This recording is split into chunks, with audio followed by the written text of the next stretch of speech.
اور اگر نعمتیں دے دی گئیں پریشانی کے بعد تو اترائے نہیں، گھمنڈ نہیں دکھایا، گاتے نہیں پھر رہے، محلے والوں کو دکھاتے نہیں پھر رہے پورے شہر کے لوگوں کو.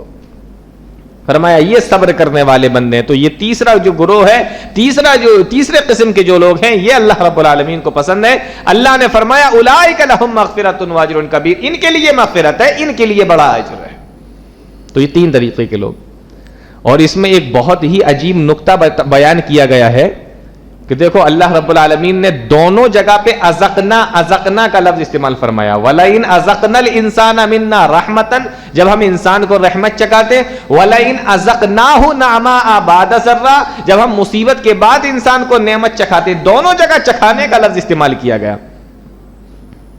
چکھنے کا لفظ اور چکھانے کا لفظ سے معلوم ہو رہا ہے کہ جو دنیا کی نعمتیں ہیں نا وہ بہت تھوڑے سے وقت کے لیے دی جاتی ہے. اختلاف تو بہت ہو گئے. اب جس عذاب کے بارے میں تم مجھے ڈراتے ہو اس عذاب کو لے کر آ جاؤ، لاؤ وہ عذاب. اب اسی سے نپٹتے ہیں. فاتنا بما تعدنا ان کنت من الصادقین.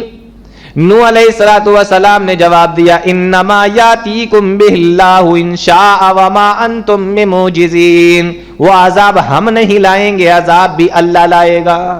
دیکھو یہ ہے نبی کی توحید. اے نو تم لے کر آؤ وہ عذاب. تو یہ نہیں کہا ٹھیک ہے ہم لے کے آتے ہیں، یہ نہیں کہا اس کو بھی اللہ ہی لائے گا، ہم نہیں لائیں گے. یہ ہے توحید، یہ ہے اللہ رب العالمین پر ایمان. قل فاتوا بعشر صور مثلہ مفتریات وادعوا من استطعتم من دون اللہ. تم اللہ کے علاوہ جن کو بھی اپنا مددگار سمجھتے ہو تمام کے تمام لوگوں کو بلا لو اور قرآن کے جیسی 10 صورتیں بنا کر لے آؤ.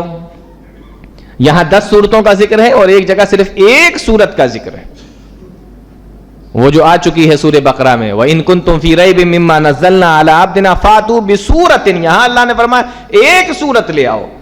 اور قرآن کریم کے اندر اذا جاء نصر اللہ انا اعطیناک الکوثر، یہ تو بہت چھوٹی چھوٹی صورتیں ہیں، اس کی جیسی بنا لاتے لیکن نہیں بنا سکے. پتہ یہ چلا کہ یہ قرآن اللہ رب العالمین کی جانب سے نازل کرتا ہے. السلام علیکم ورحمۃ اللہ وبرکاتہ. الحمد للہ رب العالمین والصلاة والسلام علی رسولہ الکریم وعلی آلہ وصحبہ اجمعین. اما بعد.